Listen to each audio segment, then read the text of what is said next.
Mesdames et messieurs, bonsoir. C'est une séquence invitée un peu différente de celle que vous avez l'habitude de voir, puisque nous allons vous présenter le voyage de fin d'études des élèves de la section agro-environnement de l'Institut horticole de Gembloux. Avec des jeunes gens que nous avons rencontrés, toute l'équipe du Jardin Extraordinaire, on a été séduits par leur foi, par leur enthousiasme. Remplacer le voyage de fin de secondaire par un chantier interculturel, c'est le projet pédagogique qu'Yvan Verdonck, professeur à l'Institut horticole de Gembloux, a mis en place en 1997 avec l'ASBL Quinoa en Belgique, soutenue par une ASBL locale dans les pays choisis. Aujourd'hui, nous allons vous faire partager un voyage que les élèves de 6e technique environnement de l'Institut horticole de Gembloux ont réalisé au mois d'avril. Quand mon idée est venue à moi de commencer à partir comme ça au Guatemala, maintenant ici, c'est parce que je voyais une certaine détresse dans la jeunesse de nos futurs, comme on dit chez nous, c'est-à-dire qu'il n'y a pas de futur, vers où aller, que faire. Chez nous, il n'y a pas de travail en Belgique. À l'étranger, on ne voit que les guerres. Il y avait quelque part un marasme négatif. Ce contact avec une population qui, dans des situations très difficiles, a plus facile à garder l'espoir que nous, finalement, qui sommes des gens nantis, avec tous nos biens. Je crois que ça doit créer quelque chose, une réflexion qui ne peut pas laisser indifférents nos jeunes dans leur vie future. L'Institut horticole a contacté Chantier Jeunes, donc qui est une ONG d'éducation et développement, parce qu'ils désiraient participer à un projet humanitaire, mais de type court terme, et donc nous sommes spécialisés là-dedans. Nous avons mis sur pied ce projet au Guatemala, auquel ils ont participé et qu'on a pu adapter un petit peu à leur demande et à un groupe, puisqu'ils étaient 15. Donc c'était un peu différent des projets qu'on a l'habitude de faire, mais qui s'intègrent tout à fait dans la dynamique que nous menons, puisque nous menons une action d'éducation et développement. Donc c'est le projet essentiellement, les capacités d'abord linguistiques des étudiants et un projet adéquat par rapport à leur formation, un projet qui pouvait s'insérer dans leur formation agricole. Il y avait en fait une double mobilisation très importante avant. Pour moi, c'était l'essentiel au niveau pédagogique de ce projet, c'est ce qui s'est passé avant de partir. Le projet, plus précisément, c'était la construction d'un entrepôt de café, mais qui s'intègre dans un projet à plus long terme qui est mené par l'ONG locale sur place. Les autres objectifs agricoles, on a quand même une bonne idée de ce qui se passait là-bas au niveau agricole et on a pu échanger avec eux des idées, même des projections futures de ce qui pourrait se faire. On a sensibilisé d'abord les enfants et les gens du village à une campagne de propreté.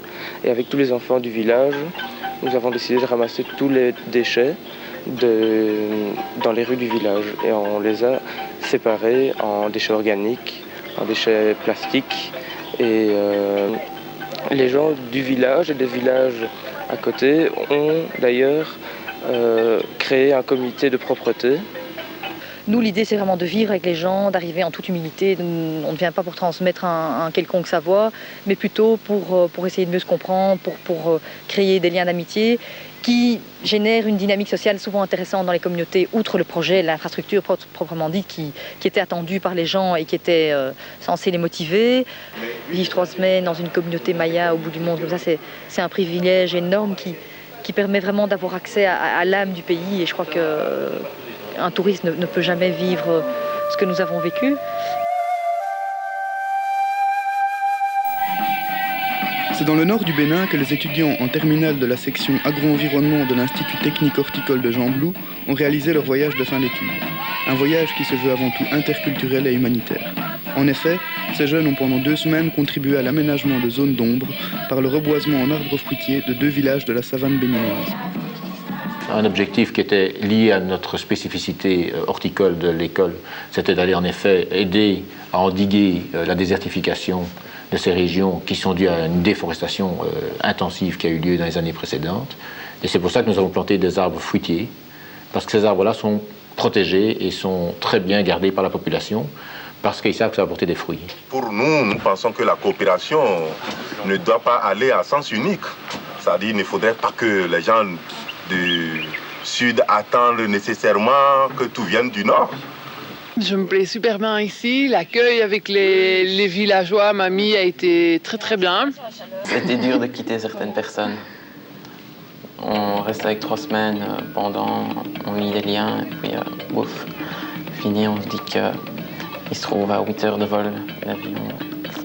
C'est pas toujours évident. Les gens sont très chaleureux, enfin, si on devait repartir, moi j'y retourne, quoi. Et en fait, si on repart aujourd'hui, on est sûr de trouver quelqu'un là-bas.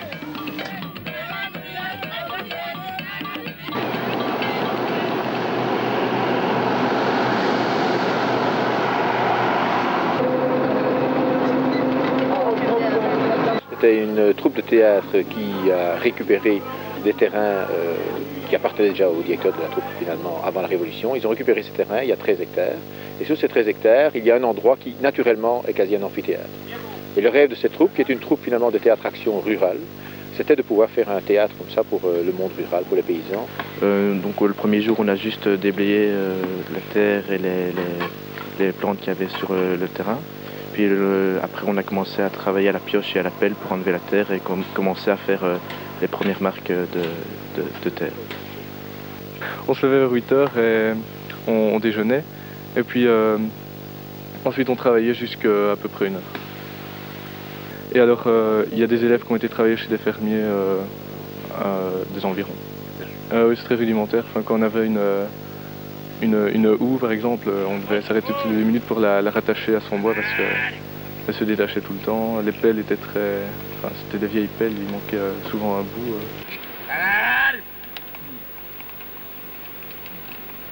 Enfin, le week-end, on avait le droit de dormir chez des gens, donc on essayait de faire plein de connaissances.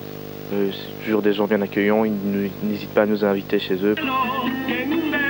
Moi je trouve que les Cubains sont très chaleureux.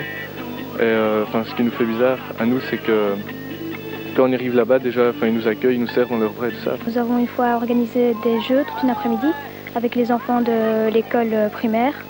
Et franchement, on a vu que pour les enfants, c'était vraiment quelque chose de positif et qui leur a beaucoup plu. Quand on arrive là-bas, on se retrouve un peu perdu et on retourne un peu aux valeurs, aux sources qu'on a un peu perdues justement ici avec cette société de consommation. Justement. On a eu le sentiment déjà d'apporter quelque chose, mais ça nous a aussi permis, c'était surtout un lien pour pouvoir permettre une rencontre interculturelle. Quoi.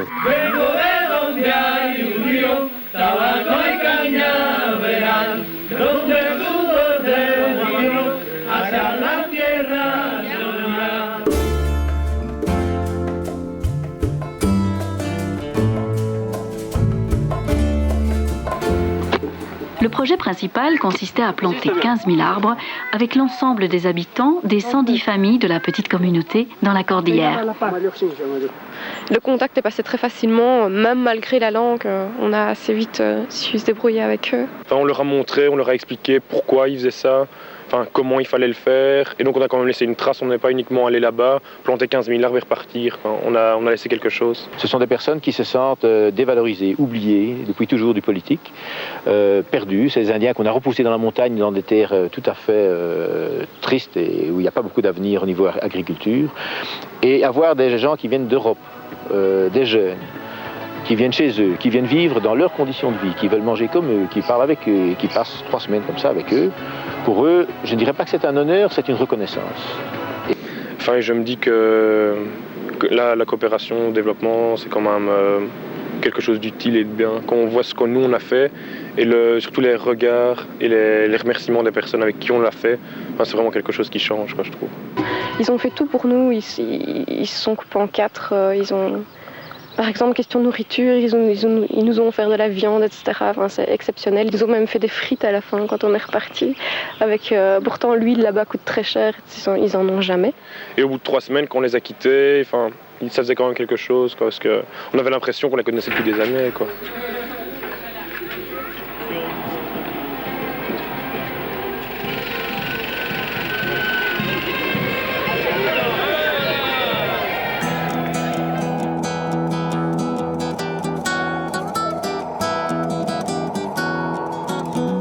Une fois que les dunes sont bien fixées avec l'échelonnage, le sable à l'intérieur devient plus compact, donc on peut commencer à planter pour reboiser ces parcelles pour vraiment stopper l'avancée des dunes sur la capitale. C'était vraiment un voyage extraordinaire où on a appris à reconnaître les gens et on a appris à découvrir une autre culture que la nôtre et entre autres une autre religion.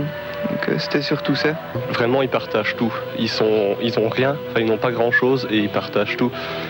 Ils nous ont donné au moins autant que ce que nous, on est allé faire là-bas. Et sincèrement, c'est une population qui nous accueille les bras grands ouverts.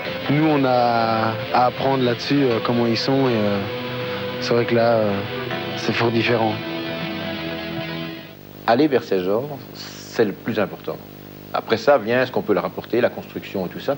Mais je crois que sans aller vers eux et sans avoir ce contact humain de personne à personne, et sans leur offrir avec générosité la présence, simplement la présence, que n'importe quel projet est voué finalement à l'échec. Je parlais d'électrochoc pour les gens ici, mais je crois que pour nos jeunes, c'est certainement un électrochoc aussi de voir que l'eau du robinet ne coule pas partout. Que l'eau qu'on boit, il faut faire attention à la manière de la boire dans certaines régions, que ce n'est pas toujours bon de la boire n'importe comment, qu'on doit aussi l'économiser, etc. Pour tout le village, on n'avait qu'un seul robinet, donc c'était assez difficile les premiers jours où on est arrivé. Et puis après, on s'est adapté et on a commencé un peu à vivre comme eux, quoi.